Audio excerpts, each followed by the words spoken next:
हाय बच्चा पार्टी, कैसे हैं आप लोग। आज हम लोग इस वीडियो में माइक्रो इकोनॉमिक्स में unit 1 introduction of micro economics के कुछ इंपॉर्टेंट एमसीक्यूज पढ़ेंगे।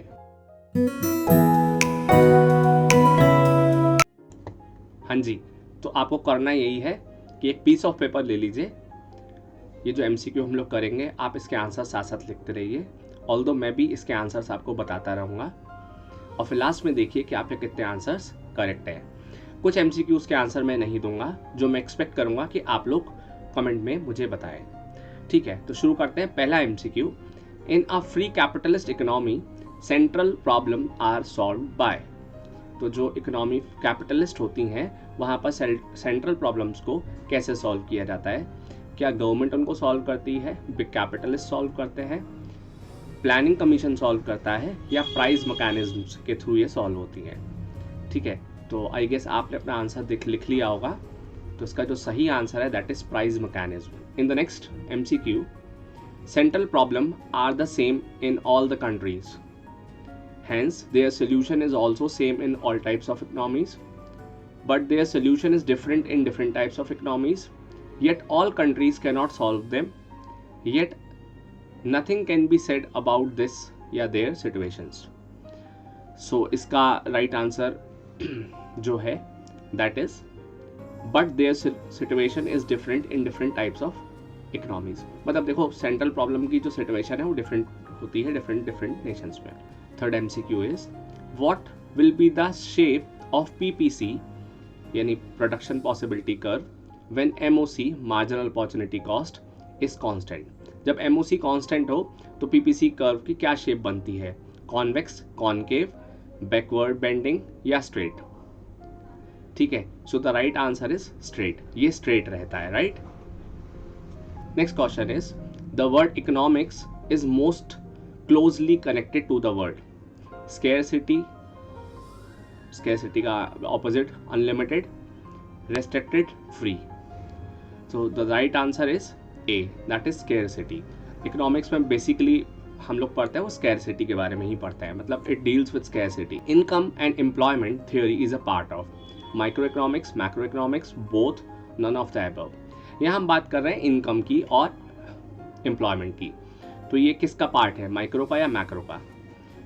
तो डेफिनेटली इनकम और एम्प्लॉयमेंट जो है वो माइक्रो इकोनॉमिक्स का पार्ट है।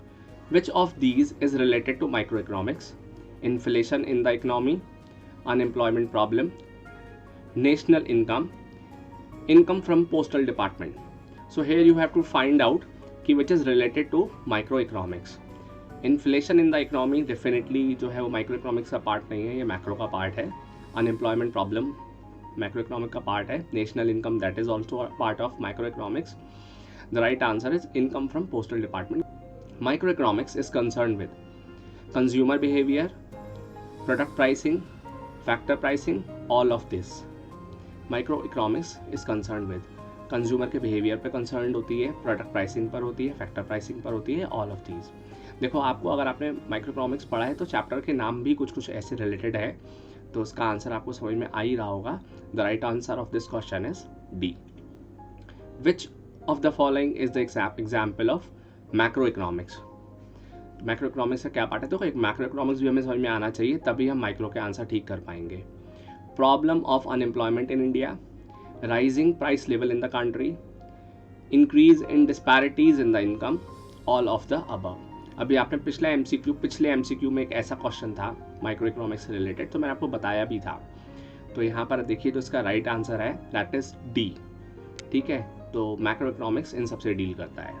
Micro economics is concern with behaviour of society, behaviour of small unit, behaviour of individual economic unit, behaviour of consumer. ठीक है, तो इसका राइट आंसर है behaviour of consumer.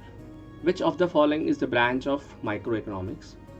Production price determination, factor price determination, हम micro economics की बात कर रहे हैं, economic welfare, all of the above. Answer is D, all of the above.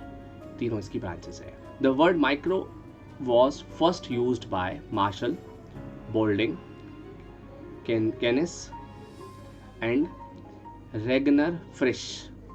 The right answer is D, Regner Frisch. Miss Nidhi is interested in knowing the changes in the quantity produced by the farmer with the fall in the price of the product. Which branch of economics would she study to ascertain the changes? Micro, macro, normative, all of the above. मैं चाहता हूँ कि इसका answer आप लोग मुझे दें, क्योंकि अभी इससे रिलेटेड हमने कुछ चीज़ें देखी भी हैं. ठीक है, तो क्वेश्चन नंबर 12 का आंसर आप लोग मुझे दे रहे हैं. Which of the following is a micro economics? General price, supply of money, level of employment और mobile industry.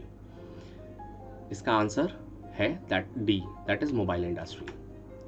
PPC shows alternative production possibility of two goods with full employment of given resources, available technology, efficient use of resources, available technology and full and efficient employment of given resources.